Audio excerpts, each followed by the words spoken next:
Hi dears, എല്ലാവർക്കും നമസ്കാരം.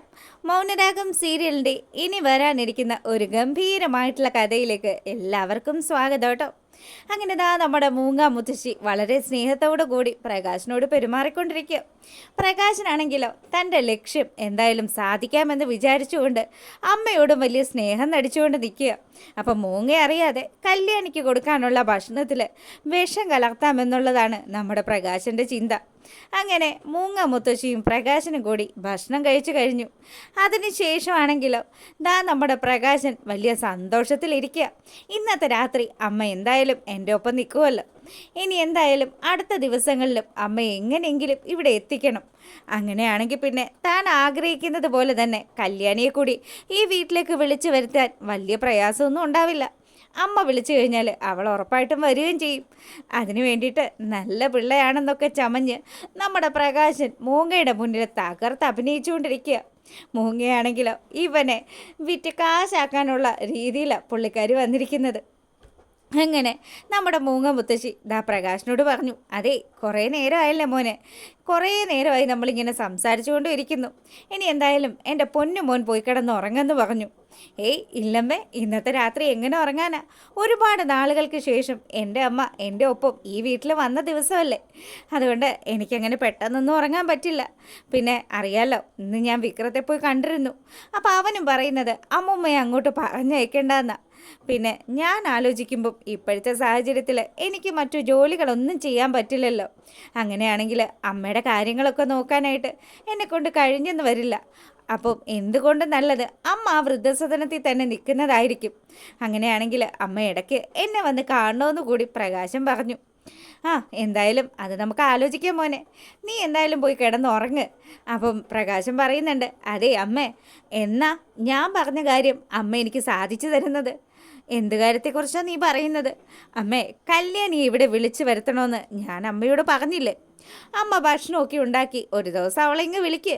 ഇനിയിപ്പം അവൾക്ക് കൊടുക്കാനുള്ളത് എന്താണെന്ന് വെച്ചാൽ ഞാൻ കൊടുത്തോളാന്ന് പ്രകാശം പറയുക. അതൊക്കെ നമുക്ക് വേണ്ട പോലെ തന്നെ ചെയ്യാം മോനെ.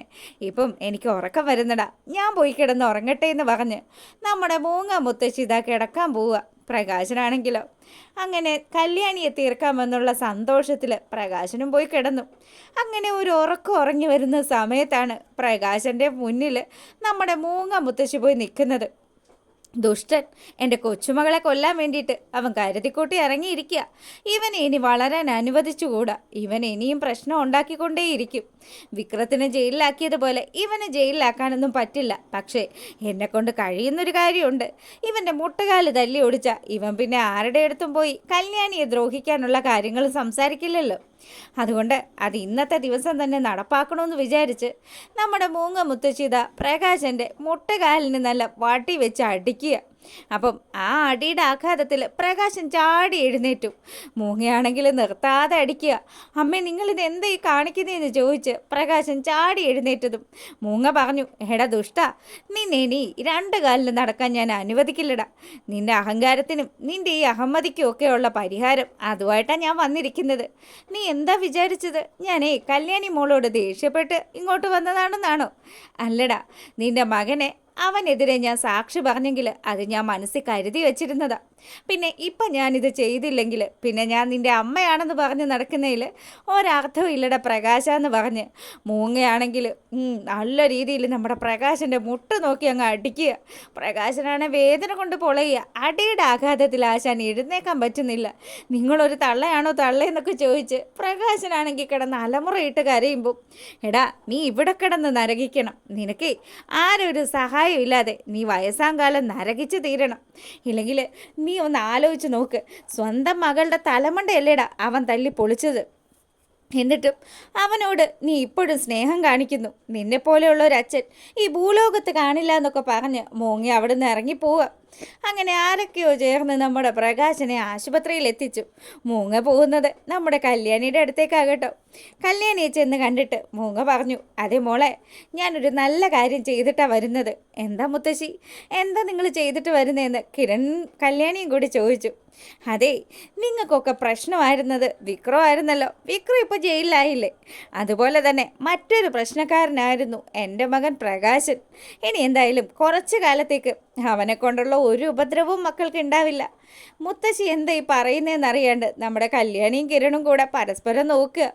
അപ്പോഴത്തേക്കിനും പുള്ളിക്കാരി പറഞ്ഞു, എടാ മോനെ, ആ പ്രകാശൻ്റെ മുട്ടുകാല് തല്ലി ഓടിച്ച് ആശുപത്രിയിലാക്കിയിട്ടാണ് ഞാൻ വന്നിരിക്കുന്നത്. അവനെ എൻ്റെ കല്യാണി മോളെ കൊല്ലാനുള്ള വിഷവുമായിട്ട് നടക്കുകയായിരുന്നു. ഞാൻ കല്യാണി മോളെ സ്നേഹിച്ച് വിളിച്ചിട്ട് അവൾക്ക് കൊടുക്കുന്ന ഭക്ഷണത്തിൽ ആ വിഷം കലർത്തി നിന്നെ കൊല്ലണം എന്നുള്ള ആ ഒരു ചിന്തയിലായിരുന്നു പ്രകാശൻ്റെ ആ ഒരു കാര്യങ്ങളൊക്കെ. എന്തായാലും ഇപ്പോൾ പ്രകാശന് സന്തോഷമായി കാണും. ഞാൻ എൻ്റെ മനസ്സിലെ അരിശം തീരുന്നത് വരെ അവൻ്റെ മുട്ടിനിട്ട് അടിച്ചു. ഇനി ഒടിഞ്ഞിട്ടുണ്ടാകാനാണ് സാധ്യത. എന്തായാലും അവൻ അടുത്ത കാലത്തൊന്നും എഴുന്നേറ്റ് നടക്കില്ല. പിന്നെ അവന് സഹായത്തിനും ആരുമില്ലല്ലോ. ആകെ ഉണ്ടായിരുന്നൊരു ആൺതരിയായിരുന്നല്ലോ ഇപ്പോൾ ജയിലിലായിരിക്കുന്നത്. അപ്പോൾ ഇതൊക്കെ കേട്ട് കഴിഞ്ഞപ്പം കല്യാണി നിന്ന് വാ പൊളിക്കുക. എന്നാലും എൻ്റെ അമ്മൂമ്മയെ അച്ഛനൊന്നും ചെയ്യാതിരുന്നത് ഭാഗ്യം. അവൻ ഉമ്മണി പൊളിക്കും. അവൻ്റെ മകനെതിരെ ഞാൻ സാക്ഷി പറഞ്ഞതും അതുമൊക്കെ വലിയ പ്രശ്നമായിട്ടായിരുന്നു അവൻ ആദ്യം കണ്ടിരുന്നത്. പിന്നെ ഞാനൊന്ന് കളം മാറ്റി കളിച്ചു. മോളോട് ദേഷ്യമുള്ള രീതിയിലൊക്കെ ഞാൻ അവൻ്റെ അടുത്തങ്ങ് സംസാരിച്ചു. മോളെ, ഇത്രയും പ്രായമായിട്ടും അവന് നല്ലതും ചീത്തയും ഒന്നും തിരിച്ചറിയാൻ പറ്റുന്നില്ലെങ്കിൽ പിന്നെ അവനൊരു അച്ഛനാണെന്ന് പറയുന്നതിൽ എന്തെങ്കിലും അർത്ഥമുണ്ടോ? നിങ്ങൾ പെമ്മക്കളെയൊക്കെ തള്ളിക്കളഞ്ഞിട്ട് ആ ദുഷ്ടൻ്റെ കൂടെ നിന്നല്ലേ അവൻ ഇത്രയും കാലവും ജീവിച്ചത്. അതിൻ്റെ ഒരു പ്രശ്നം അവനുള്ളത്. ഇപ്പം അവന് കിടന്ന് ചിന്തിക്കാനുള്ള സമയം കിട്ടും.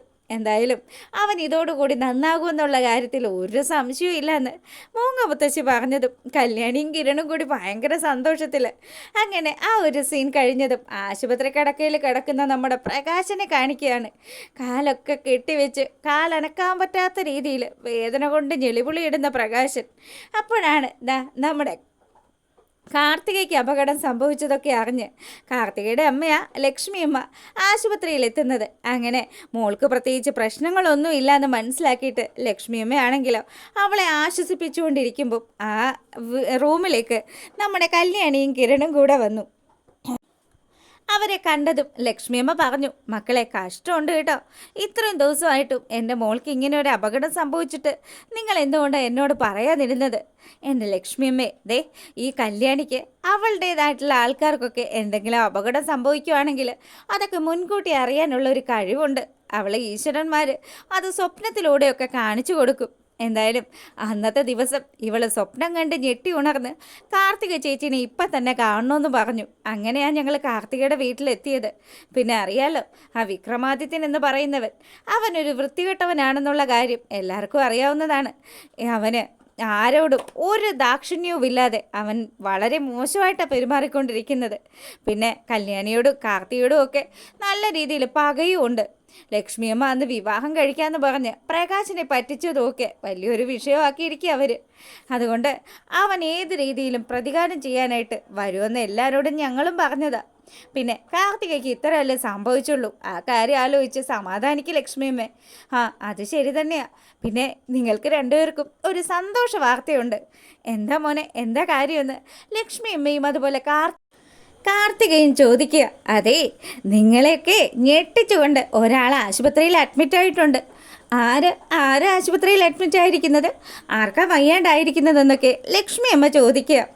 അതെ, നമ്മുടെയൊക്കെ മെയിൻ ശത്രുവായിട്ടുള്ള പ്രകാശം തന്നെയാണ്. അയ്യോ, അയാൾക്ക് എന്തു പറ്റി? വീണ്ടും അറ്റാക്ക് വന്നതാണോ എന്ന് കാർത്തിക ചോദിക്കുക. അപ്പം തന്നെ നമ്മുടെ കിരൺ പറഞ്ഞു, അറ്റാക്കൊന്നും അല്ല, ഇതതൊക്കും മേലെയാണ്. നമ്മുടെ ഭാനുമതി അമ്മ ചെയ്ത പണിയായത്. ഭാനുമതി അമ്മ എന്ത് ചെയ്തെന്നാണ് ഈ പറയുന്നത്? അതെ, ഭാനുമതി അമ്മ നമ്മുടെ പ്രകാശൻ്റെ മുട്ടുകാല് തല്ലി ഒടിച്ചു. ഇപ്പം ഇവിടെ അഡ്മിറ്റാ. എന്തായാലും നമുക്ക് പ്രകാശനെ ഒന്ന് പോയി കാണണ്ടേ? പിന്നെ അല്ലാതെ ഇത്രയൊക്കെ ചെയ്തിട്ട് അയാളെ ഒന്ന് പോയി കണ്ടില്ലെങ്കിൽ വലിയ മോശമല്ലേ?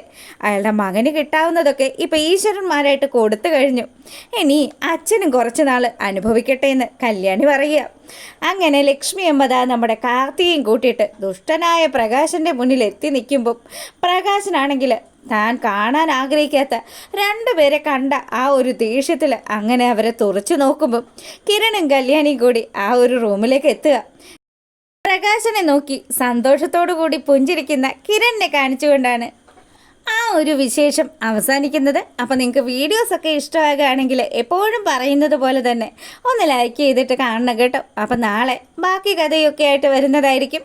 അതുവരെ എല്ലാവർക്കും നല്ലൊരു രാത്രി ആശംസിച്ചുകൊണ്ട് ഇന്നത്തെ വീഡിയോ വൈൻഡപ്പ് ചെയ്യണേ. അപ്പോൾ okay, good night, bye bye.